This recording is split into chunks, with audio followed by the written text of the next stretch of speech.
Kısası kısas. Dur sen dur. Geç içeri geç. Seni çok seviyorum. Ama gitmem gerekiyor. Beni ne kadar çok sevdiğini biliyorum. Ama beni bırakman gerekiyor. Uzak Şehir dizisi yeni bölümünde Zerrin bebeğini görüyor ve ilk defa kokluyor. Ona kavuşuyor. Demir'in tehditlerine boyun eğiyor gibi görünse de aslında boyun eğmiyor. Kaya bir sonraki yani 48. bölümde bebeğinin hayatta olduğunu öğrenecek. Demir Zerrin boşanması olacak, merak etmeyin. Boşanmadan önce Kaya Zerrin evliliği konuşmayalım. Önceliğimiz boşanma olsun.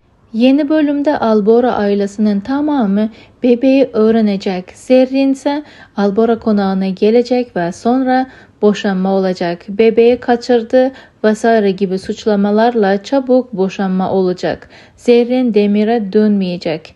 Peki arkadaşlar, sizce Zerrin yine tekrardan Demir'e dönecek mi? Fikirlerinizi aşağıda yorumlar kısmında yazmayı unutmayın. Nare ve Şahin ise Doktor Yalçın'ın harekete geçmesiyle araları 2 geri 1 ileri devam edecek.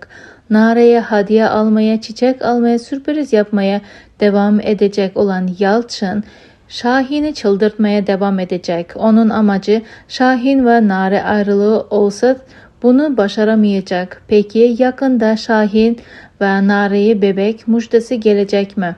Bana kalırsa böyle bir mucize gelecek gibi gözüküyor. Peki arkadaşlar, sizler bu konuda neler düşünüyorsunuz? Düşüncelerinizi bizimle paylaşmayı ve kanalımıza abone olmayı, bildirimler tuşunu da açmayı unutmayın.